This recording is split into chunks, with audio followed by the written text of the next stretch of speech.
Good evening. I'd like to call to order the February 9th, 2026 meeting of Oakdale's Environmental Managed Commission. Very glad to see each of you, and for those online, thanks for watching.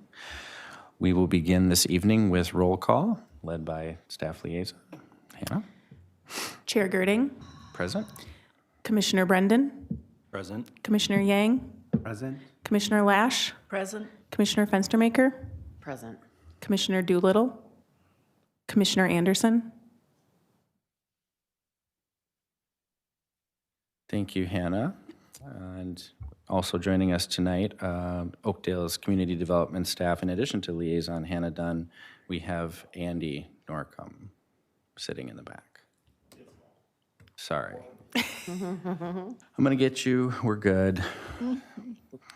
Next up is Pledge of Allegiance.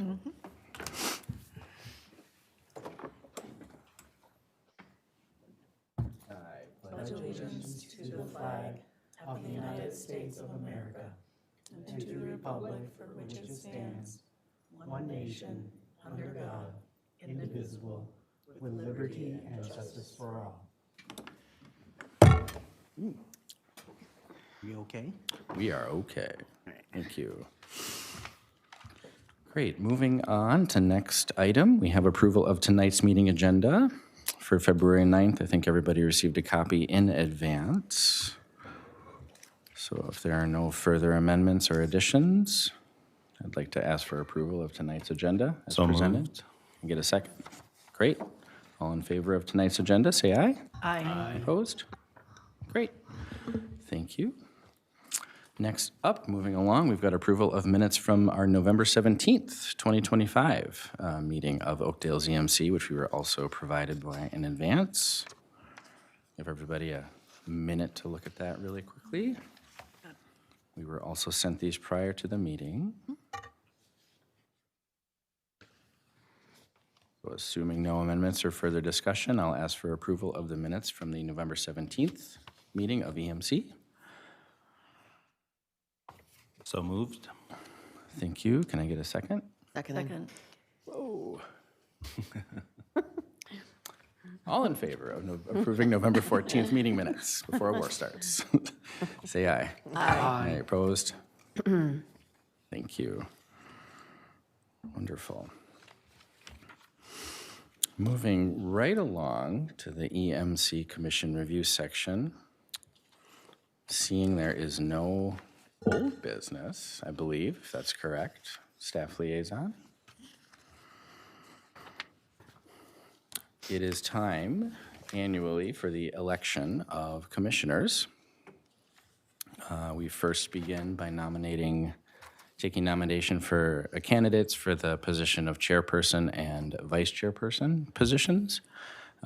As we all recall, nominations do not require a second, but anybody may second just to show support. So, beginning with, go ahead. I was just going to let you know, current Vice Chair Doolittle is not present, and Commissioner Anderson is not present. Both of them could be nominated and voted for. Do we know that they want to get, We- that's the thing. Yep, we had an opportunity to talk with Vice Chair Doolittle, and if nominated, he would be happy to accept the position again of either. I would move Commissioner Doolittle to be the vice chair then, again. And I would nominate Commissioner Girding, to be the chairperson. Okay. Second to both accounts. Just raise our hand and not do paper. Seems a little silly. We just have to make a motion to close nominations, and that requires a second, and then a vote. So assuming there's no other nominations for other position, is there a motion to close? Yes, I Nomination. moved. Okay. And is there a I'll second it. Thank you. Great.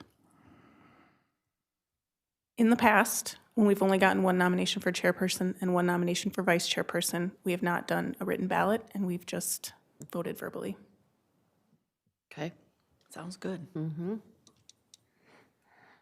Save the planet. Yeah. Do our part. So, moving forward, is there a motion to elect Commissioner Girding for the position of chair for the EMC for a period of 1 year commencing with tonight's meeting? So moved. So moved. Second. All right. And is this, one second, do we do these separately by position, or we can do both nominations together under one? Okay. And then subsequently, the motion to elect Commissioner Doolittle for the position of vice chair of the EMC for this year for a period of 1 year commencing with tonight's meeting. So moved. So moved. Second. Great. All in favor? We can show of hands or say aye. Aye. Aye. Opposed? Great. Thank you, everyone.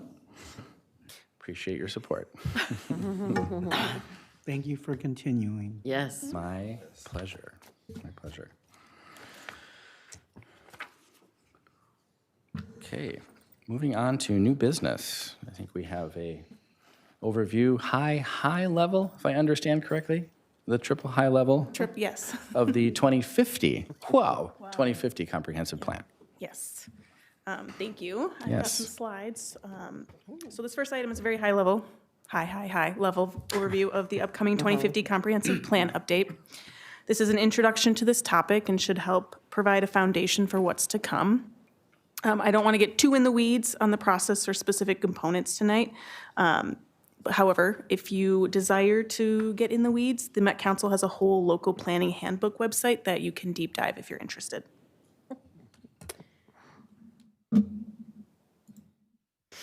To start, what is a comprehensive plan?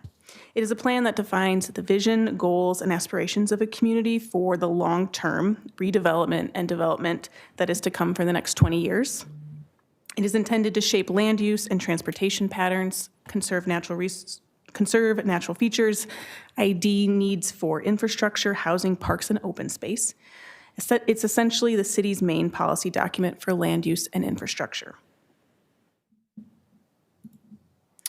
Why must we update the plan? The simple answer is that the state law requires that all municipalities within the 7-county metro update their comprehensive plan every 10 years. The Metropolitan Council is the regional planning agency charged with planning and coordinating growth within the 7-county metro area. So state law requires that they create regional plans and policies to guide growth, and then that translates into local communities updating their comprehensive plans. The local comprehensive plans cannot conflict with the Met Council's regional system plans related to various policies such as affordable housing. For this upcoming comp plan process, Imagine 2050 is the Met Council's regional development guide. That's also available online if you want to dig more into it. Besides the legal requirements, updating the comprehensive plan is a best practice so that the community has a vision and framework for future development. The 2050 comprehensive plan process was recently initiated with the Met Council publishing the official system statement for Oakdale. That was just a few months ago, back in the fall. So we're very early in the process right now. There are 8 required plan elements displayed on the screen. Met Council specifies minimum requirements for each. Land use, so land use planning ensures regional investments in sewer, water, roads, parks, and other infrastructure are maximized while supporting growth, livability, and natural resources. Housing, this required plan element allows the city to inventory existing housing, project future needs, and plan for required affordable housing. Transportation, the focus of transportation is aligning local infrastructure with regional systems and to address both vehicle and pedestrian modes of transportation and infrastructure. Water resources, the water resources section focuses on sustainability of wastewater, water supply, and surface water management systems. For parks and trails, the comp plan will support recreational infrastructure and preserve environmental elements. Climate, planning for climate change can reduce risks such as flooding and extreme heat, support adaptation strategies to reduce greenhouse gas emissions, and build equitable and resilient region. Natural systems. This chapter will focus on protecting, restoring, and enhancing natural systems while guiding where and how future growth should occur. And the last thing that comp plans must include is an implementation plan. This will outline the process in which the city will achieve the goals of the comp plan. As I said earlier, each of those chapters, there are minimum requirements. I took a screenshot from the Met Council's website of the climate minimum requirements. Overall, Met Council's goal with Imagine 2050 and the subsequent community local comprehensive plans is to weave climate more throughout the entire plan, but also have a chapter that hones in and focuses more on planning for climate change. In past comprehensive plans, the chapter was just called resilience, and they've changed it so it's climate. Meeting the minimum requirements ensures that a comprehensive plan is complete and compliant, but communities can go farther and create plans that are truly transformative. So ways to go above and beyond when it comes to climate in the 2050 comp plan: cities can set greenhouse gas reduction targets, they can prioritize vulnerable populations, they can address the health risks of climate change, or they can integrate hazard mitigation into planning. One thing to note is the city has applied to 2 climate grants from the Minnesota Pollution Control Agency to help support climate planning in the comprehensive plan. If awarded, the grants will help the city to meet and exceed climate minimum requirements. The city's existing 2040 comprehensive plan will be used as the framework and starting point for the 2050 update. We also have a portfolio of existing planning documents to rely on as we update the plan. So on the screen, all of those city planning documents on the left side, these were all completed since 2021. Includes the park system plan, the bike and pedestrian plan, redevelopment studies, small area plans. So we've got quite a wealth of planning that's already happened in the last 5 years that we can rely on. We also have a number of non-city planning efforts that we can utilize, such as the Minnesota Department of Transportation's Highway 120 Century Ave study. The Washington County also has a forthcoming long-range transportation plan and a forthcoming climate action plan. So when those are complete, those can be integrated into our comprehensive plan. In addition to leveraging existing planning documents, the Met Council also has some resources to assist communities with their comprehensive plans. Some of them have not been released yet, but we are told that they are coming. Here is the tentative schedule for the comp plan update. We have until December 31st, 2028 to submit to the Met Council the 2050 comprehensive plan. I'll just walk through some of the big steps over the next few years.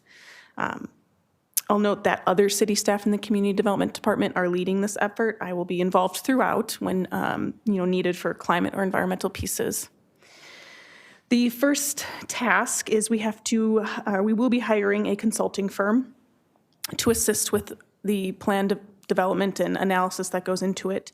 The RFP has been drafted, and then we should have a consultant selected in the next couple of months. So no one's been hired yet.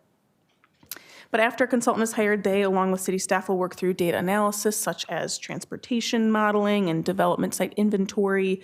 There will be public engagement, both with commissions, advisory bodies, and the public stakeholder groups. Throughout the next 3 years, it'll be a really collaborative process between the city staff and the consultant.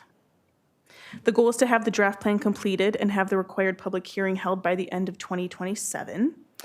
Then we need to have affected jurisdictions review the draft plan, and they must be given a full 6 months to review it. So that includes neighboring cities, watersheds. Plans then must be submitted to Met Council by December 31st, 2028. This current schedule on your screen has us submitting the plan mid-2028, just to give ourselves a nice 6-month buffer. With that, I'll open it up to any questions. Again, high-level presentation, just to get things kicked off, since really the whole process initiated not too long ago.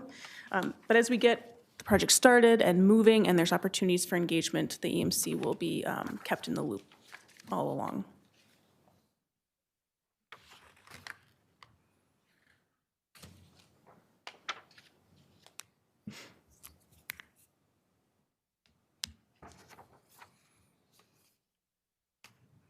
Thank you for that triple high-level overview. Just a random question, I guess, for the MnDOT, the Highway 120 big study. How How much of a pullout does Met Council have in that whole piece? Is there, or what intersections might exist? Pardon the pun. I know MnDOT is leading it. I know there was a group. I don't know much more than that, but I can ask other city staff members and follow up via email or at the next meeting if that's okay. Yeah. Yeah, no real timeline, just curious Yeah. as we think about broader, like, Right. big picture EMC environmental goals and the redevelopment of that main corridor to align with Met Council, if at all possible, Right. county-wise, city-wise, would be helpful to know. Yeah, there's a lot of stakeholders involved in that corridor. Yeah. So I know that they've brought everyone to the table. I just don't have, want to confirm before I.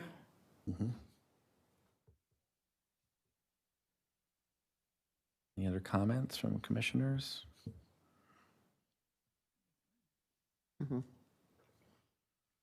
Okay. Thank you again. Moving on to new business number 3. A recycling grant update. Yes. Yes.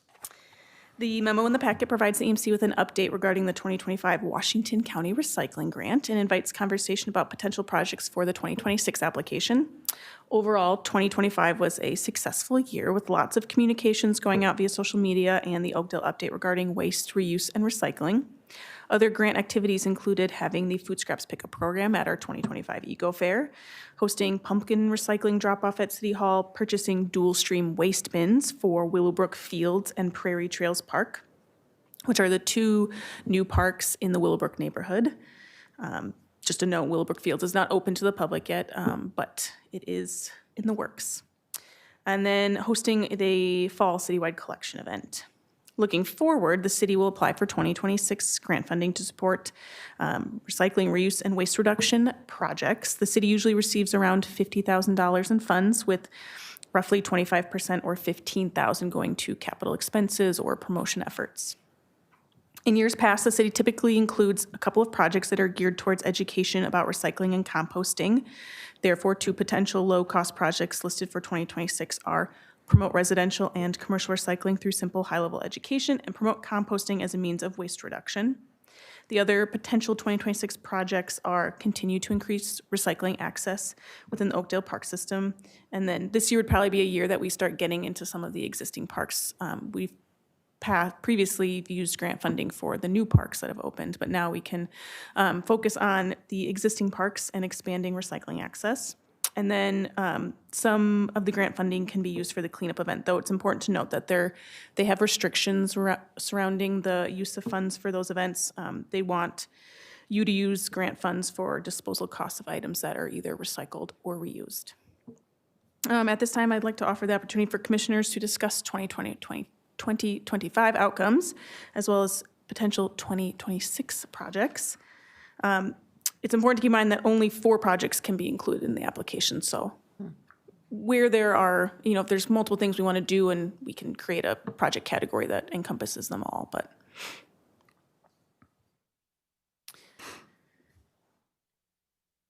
One quick clarifying question before we noodle.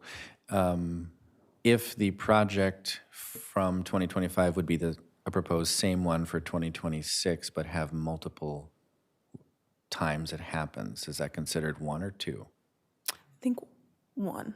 Okay, Do you have a specific example? Like the cleanup project? correct, yeah. It would be 1. Multiple cleanups, okay. Yep. Thank Yeah, you. they're not too picky about how it all works out, Cadence, frequency. but in terms of the actual application platform, I only have 4 places to put projects, so. Okay. Thank you. Put an S on event. All set. Are we already doing a second cleanup? Is that already We only have one, but I think scheduled, we or mentioned we're doing another one, based on right? the The volumes that unfold? Currently, only 1 is on the calendar. Okay. This potential for a second was brought up at a past EMC Yeah. meeting. That would require some clear council direction. Okay. It was not budgeted for, so this would probably be looking forward during the next budget conversations. So for 2026 and the recycling grant, will only be 1. Oh, just, okay. unless there's a change from council, but I have not been given that direction. Does this grant cover the full cost of the cleanup? No, it's a just So it can be used for mattress recycling costs or electronics recycling, but not other things.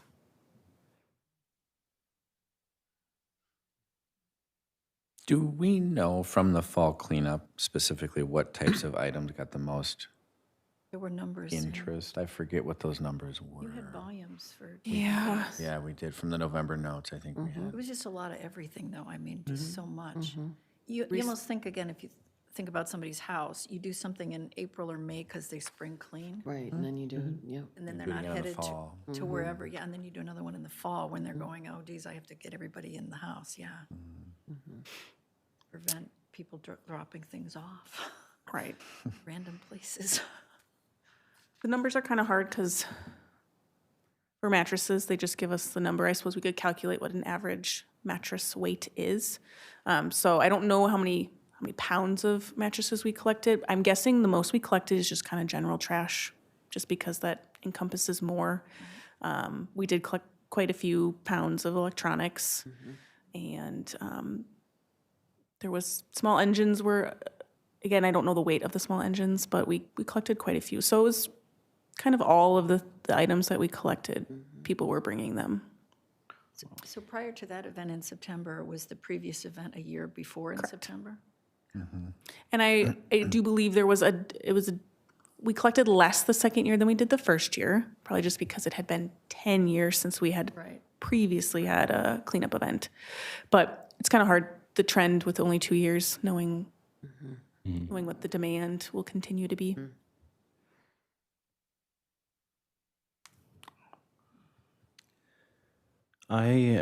So we don't have any dual stream recycling bins in Walton Park, correct? I would like to nominate that one potentially, just, I mean, the amount of people that have big parties there at the grounds and all the kids that go to the park. I mean, I feel, my family personally, we go there all the time, so, and there's always people, so I feel like that would be potentially a good spot to propose for the dual stream bins.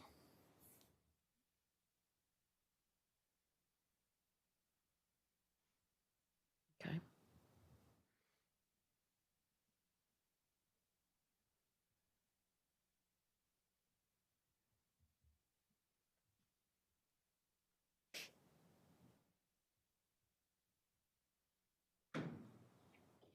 Just to confirm, we are doing the eco fair, correct? Yes. Yes. Yeah, promotions, we haven't great. put anything out there, but by the end of February, things will be, I have a very brief update about that to come. Okay.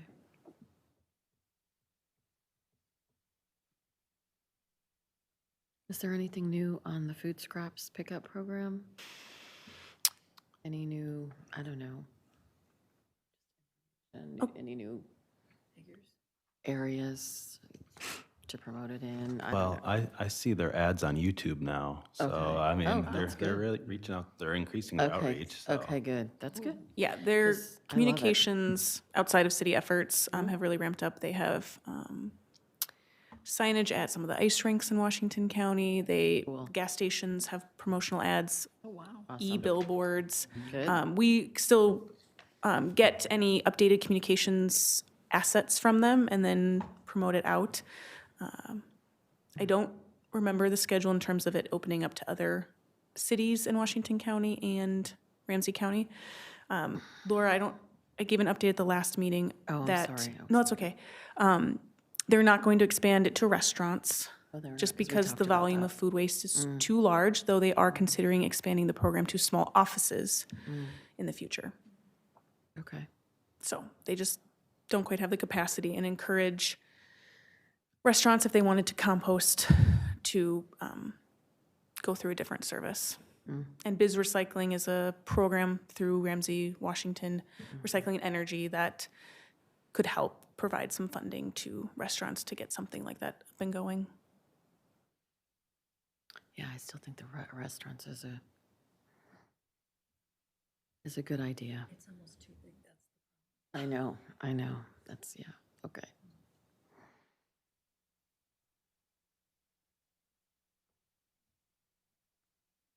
But Small offices, I like that. Yeah, okay.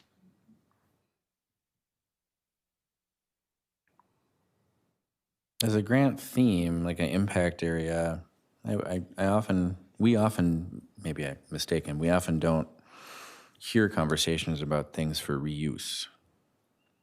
And I wonder if there's something in there, not that we do a pop-up event like Washington County's Environmental Center with their reuse room, but is there something that the city gets requested for that we just can't handle that maybe we could pilot with a percentage of funds from this grant?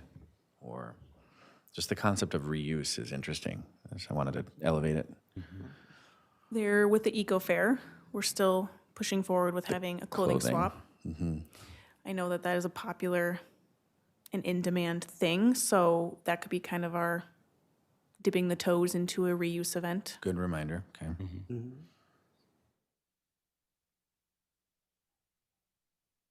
Do you know if we get requests other than clothing at the city?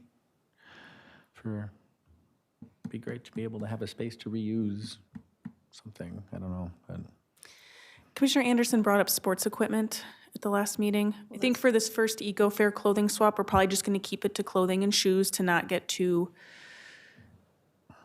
We could see how it goes and what we need to do to manage it, and then expand maybe. but I know other cities do sports equipment swaps. They do puzzle game swaps. They do craft supply swaps. But the library does puzzle swaps. yeah. Yeah, and Washington County has done, they recently had a winter clothing swap. And there may not be right now, just thinking like what's unique to Oakdale that would lend itself to a reuse situation? Just a different question. For the eco fair, did the reuse room come to our eco fair? See, my theory is this. I discovered them years ago by accident, sort of. If you asked a random person in Oakdale, like, what would you do, blah, blah, would they even know we have such a thing? No. Again, it's Don't people know. understanding what the options are. I think that's the biggest issue. And then they have to decide, well, do I want to drive all the way down there? That's a different, depending where they live, different issue. But if they don't even know, like they can go and get all the herbicides and pesticides and all the paint and varnish or whatever they could possibly need for free, or take all their old stuff. I mean, that's a whole, that's the biggest problem, I think, is just awareness. So at a minimum, we need to get them. At the food scraps pickup program, she was technically representing Washington County and the food scraps pickup program, food scraps pickup program. She had materials on things like the disposal directory. It just probably got lost. Oh, no, they need a whole, that's a huge resource. I mean, that would be my thought, everybody walking up there, she had her big containers. The focus was obviously, let's recycle food scraps. It was not clear that there was also, I can try asking again. Last year I had requested both and got one. So I can see if maybe they have capacity to have just a food scraps pickup program table and one that's a little bit more. we're requesting that they both show. Well, I mean, we want to get more business for the reuse area. I mean, more in, more out, and I think that'd be important. I mean, when people see that place, I think their eyes, they just can't quite believe Right. the amount of things that are there. It's amazing. So, Yeah. we can call and ask him if he wants to.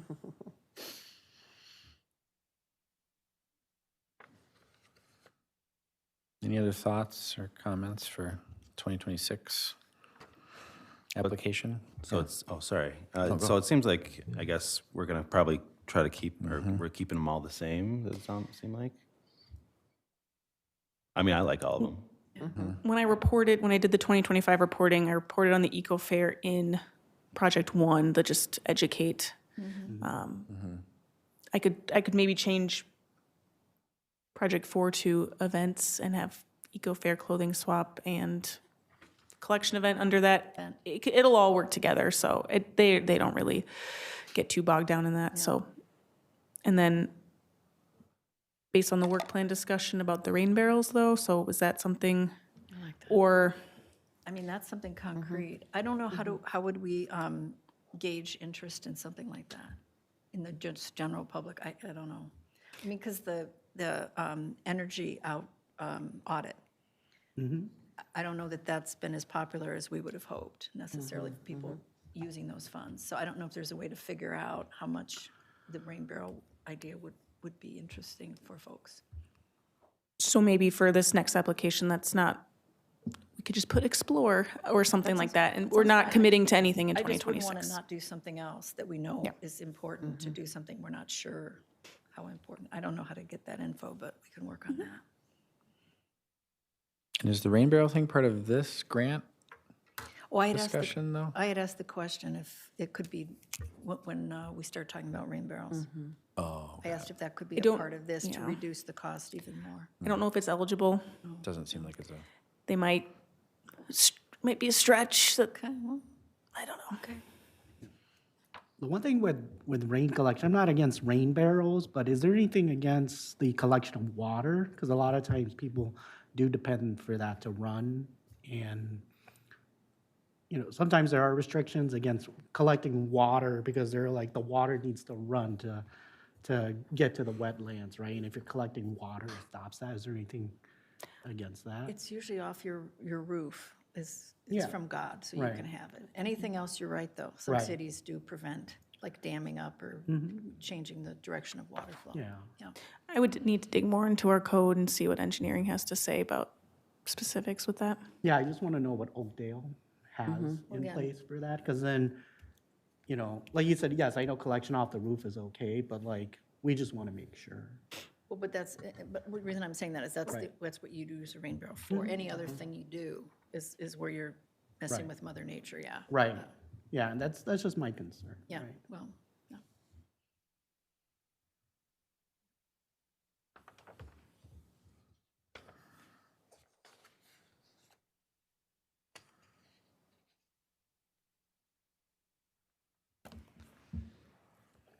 okay. Does that liaison give you enough Yes. intel? Yeah. Okay, thank you for that.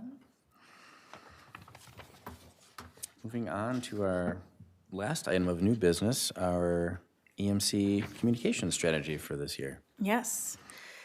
At the beginning of each year, the EMC discusses the environmental communication strategy plan and develops an editorial calendar. It is a flexible strategy that can be changed if more relevant and timely environmental content comes up. In your packet, I included the 2025 editorial calendar. Many of the themes and months can be repeated in 2026. However, we can also veer and mix things up if desired. At the beginning of 2025, we weren't able to put out as much on social media due to some staff leave. So we'll need to address, I guess January's already gone, but we still have opportunity in February. I'll just open it up for conversation about 2026. Do commissioners have ideas for completely new themes? Are there resources that commissioners have come across that can be added?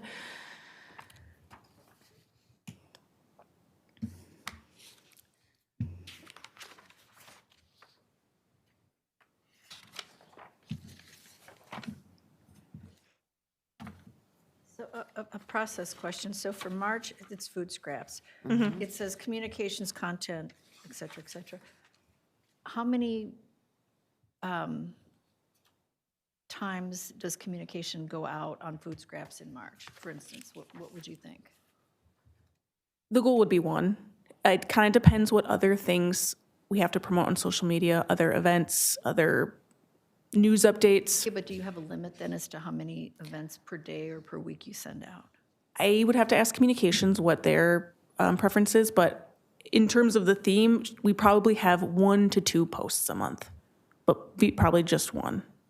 Because I'd be curious what their sort of thought is on how often things can go out, why there'd be a limit and what the limit would be. Because my vote is once you have it, wouldn't you post something like every week? It just depends on availability to make sure other items are getting eyes. Sometimes if you post too much in a day, things just get lost. So I'm wondering how many different things are. I don't know what communications guidelines are, but I can check. Because again, it'd be nice if we had the reuse center. You could post that once a month and just hammer. Hammer it. Like Thursday maybe before people clean, and then the Saturday comes and they can go dump it all off. Just, I mean, repetition, the woman will know, the communications person will yes, know that's repetition. about over and over and over. So hitting somebody once and then moving to bikes or whatever the next month 7 to 10 times. is not going to get you there. Right, I mean, for a topic area, I do know that Washington County also has some great content about the reuse center specifically. So it's also finding a healthy balance between what is specific to Oakdale, knowing that communications, I think, probably also shares stuff from county, and then what specifically topical, editorial-wise, thematically, is specifically stuff that we want to elevate, which gets to your, I think, strategy of the 1 to 2 Yeah. per month. Yes. Knowing that everything else is quite a bit. Yeah. Yeah.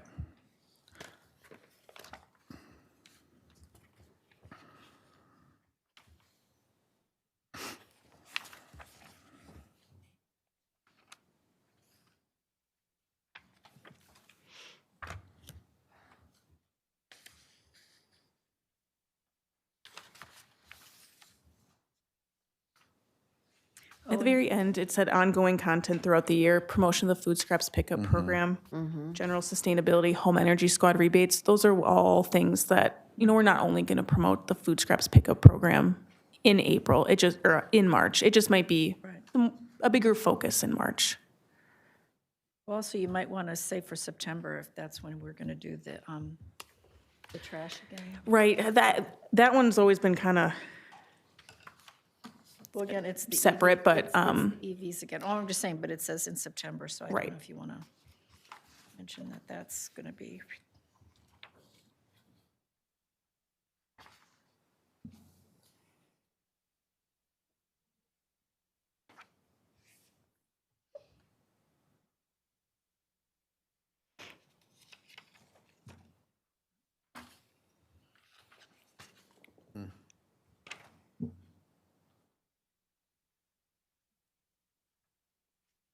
I think your schedule's jam-packed if you only get one shot a month. yeah. So Yeah, unless that there's like puts it into a whole different perspective. I used to does. read this list and go, wow, this is great, but then if you allowed one message, that's very constraining. So. Yeah, and you're welcome as you're on social media and you're seeing certain content, certain ideas, certain dates, like, oh, this date is National whatever day. Feel free to just send it my way and then we can keep track of that or come up with new ideas as well, because we're always looking for new content to promote. May not have a specific idea, but always thank you for letting us have our eyes and minds into this and partnering with you all in communications. One of the things that just strikes me about this right now, and it could be the fact that I had coffee at 6 p.m., is a lot of this is geared towards residents. And there's not a lot that's geared towards businesses. And so I'm wondering, maybe these 1 to 2 things a month, we could have a both and. Like there's the topic and one part could hit the resident population and then, or 2/3, 1/3. I'm not sure what our viewership is or our share followers, like the demographics of our followers on social is, but is there a way to include and be inclusive of our business community as well? Because I think that's a story that is missing from a lot of these things. So just as an observation. Yeah, and that's reaching businesses and having a one-pager for businesses is something that I kind of have a bit of a goal. And when we're doing business retention, expansion, attraction visits, that something is a resource that's available to them. So yes, I think that's something we could improve. So that's a very good idea. Yeah. Any other comments, suggestions, questions for editorial calendar? No. Great. Thank you again. Next up, I think we move to staff, commissioner, and council liaison updates. Yes. I just have a couple general updates for this evening. One item that I wanted to float by the EMC was not printing EMC packets anymore, unless requested. We would still need to print and have a public copy available at the back of the meeting room, but if you are amenable to bringing laptops or tablets, and you're welcome to do that. So if you prefer a printed copy, you can let me know, and I'm happy to continue providing those. But if we as an EMC want to reduce some paper waste, I talked to our city clerk, and there's no requirement to have them printed. We just have to have the one public copy. So if you're okay with that, then I think that's maybe something we implement in 26. Yes. Great. Support it. Thank you. Wonderful. My other update is planning for the eco fair is going well. Some vendors have been emailed. We're still waiting for commitments. It's kind of in the time period that they can still commit. So I don't have a final list to share. I also met with the Recreation Department to start discussing family-friendly activities. So next month when we meet, I'm hoping to have a memo that kind of lays out much more of the details. Are we at the same place as last Same year? place, same time, same Saturday of the month. Okay. The trees will be across the street still. Same food truck? No, I was thinking of, well, I don't know yet. Food truck is still TBD. Okay.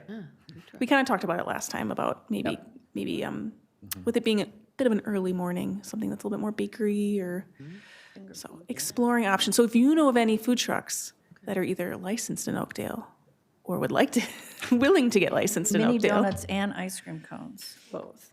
The kids would like Crumb that. cookies. Kids would like that. Yeah. Mine would. I would too. Yeah, something just a little bit smaller because, The handheld, right? yeah. Yep.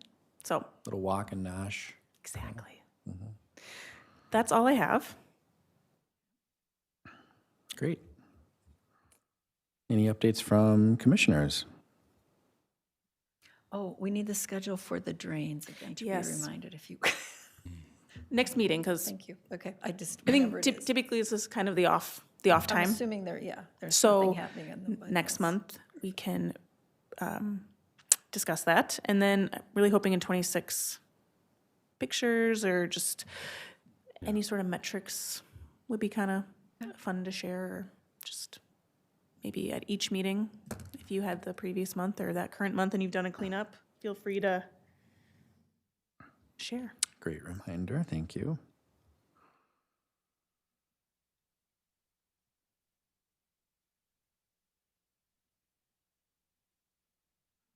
My only update is this is the first winter season that my household has not bought or used salt. Full disclosure ever. Yes. Feels great. You're a grit family Feels now. real great. We've gone grit and have kind of laxed on the shoveling on the sides, and you know what? It's okay. What are all you right. using? Grit. Grit. Okay. Okay, do you want to repeat, she was not at the last meeting, what they told us about the grit? whoever, Golly, can't am I remember going to who have to brought it repeat up. this? Yes. You can only get a bag or whatever, there's a limit. What is it, Where do Laura? we get it at? Well, it depends where you can buy it at like Menards or Home Depot, but if you live in one of the certain watersheds, you can get it for free. But I'm not sure which watershed it is. I don't live in it, so I wasn't able to get it. But basically, grit is just for traction, and you can reuse it. So instead of melting the ice, it just sits on the ice, but it provides that similar traction, and you can scoop it up and reuse it over and over again. So it doesn't do any harm to the environment. It's a great activity for my kids. Yeah. Their little shovels, just throwing it. Yeah, the goal is reduce chloride pollution. When we're Yeah. using chloride deicers, it takes 1 teaspoon of salt to permanently pollute 5 gallons of water. It's in We the can send notes. out the, The watershed Yes. we can send it out again, came out. too.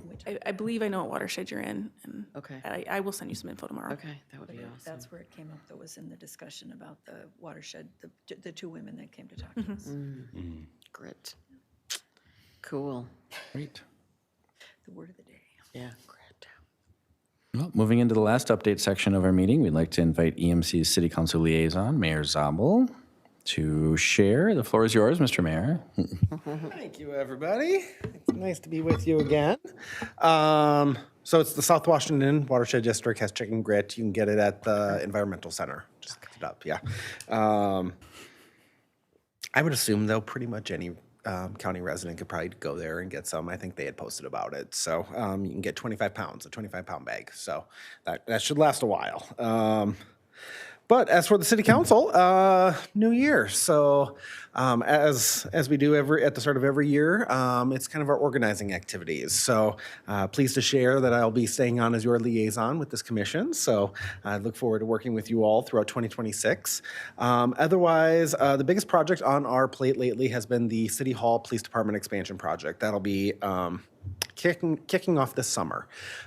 So as voters probably know, a local sales tax was approved for expanding the police department. As part of that project, we're also going to be renovating City Hall. Some parts of this building were built in 1979, so about 50 years. It's about time. So we're taking a holistic look at the space needs for our community as well as our city staff to continue providing the outstanding service that they do every single day. Tackling a number of security upgrades within the building, environmental efficiencies, energy efficiencies, all of those good things that come with a big capital construction project. But that will mean that we need to vacate for about 18 months. We are moving all city staff out. We don't want... There are benefits to having everybody out of the building for construction.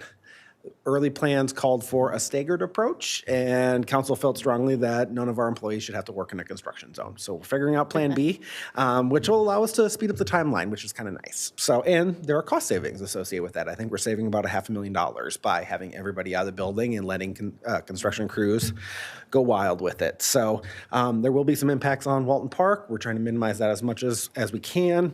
We are moving the public entrance to 15th Street, creating a new public plaza out here on the southwest corner of the building. The public entrance and the parking lot on the existing building will become secured parking for our city staff. We're very, very excited about that. We don't like having to need to have secured parking for our staff, but in the world that we're in, we want to make sure our staff are safe. So more to come on that. You can always check out the city website for anybody that wants more information. But I am sure the commission will be involved in that project as well as soon as we get details about where future EMC meetings will be held, probably Discovery Center. We'll make sure to communicate that out with everybody. Public Works facility, almost done. Oh, finally. It's been a long journey. Hit some weather last summer, which delayed it a little bit, but we should be wrapping that up, if not this month, early in March. We are planning a public grand opening, I believe, in May. The reason we're waiting is public works crews aren't going to move until winter snow operations are done. So we don't want to have to displace them while they're tasked with keeping our streets and trails and sidewalks nice and clear. So we're going to wait to move them in. But that also has been a long journey. So we're excited to have that done. And then the other big infrastructure project going on is our street reconstruction, the project that we do every single year. Still focusing in the southern end of our community, Greenway from, I believe, 7th Street to down to I-94, Hudson Boulevard, is being redone with a 7-foot boulevard trail being added to that. That came out of our bike and pedestrian plan that this commission also worked on, identifying a huge gap in our trail network in our city. So we're excited to get that added, as well as some resurfacing of adjacent streets as well. Finally, the City Council has greenlit plans for 3 playground replacements in Oakdale, Tanner's Lake Park, Gulfview, and Tower. A couple of them will probably be happening in 2026. Tanner's is a bigger project, so that's going to take a little bit longer, so look for that to be open in 2027. But we're excited to kind of see the fruits of the labor involved with the park system plan update really start rolling out. So Tanner's Lake Park, especially that playground, should have been replaced a while ago. So we're excited to get that done. It's going to include a kind of a nature-oriented design, which we're pretty excited about. But more to come on that, including engagement opportunities for residents in those neighborhoods to help shape what those playground amenities look like. So more to come on that. With that, I'm happy to answer any questions. We got a lot going on.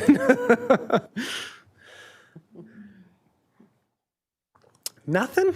For the park, playground park question. So as the Willowbrook one was developed, I know that we have a really great, not first ever, but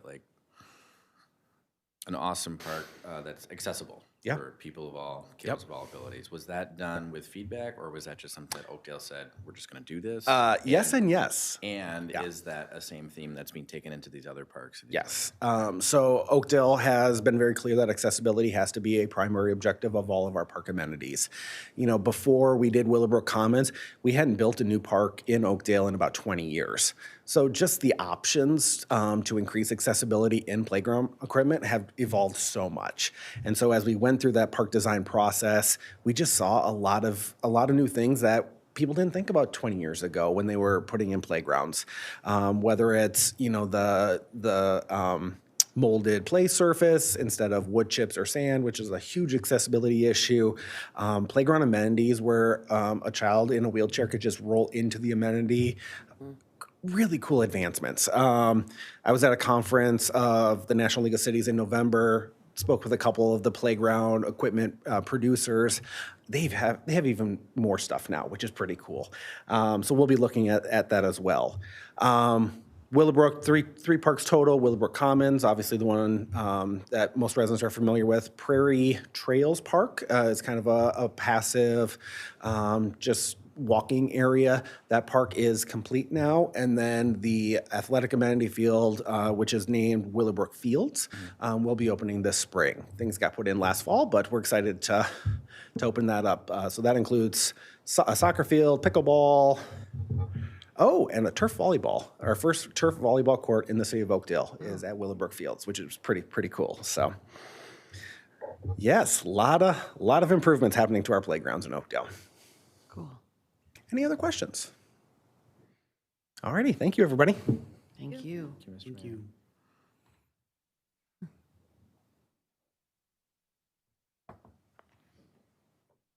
That brings us to the end of the agenda and meeting for tonight.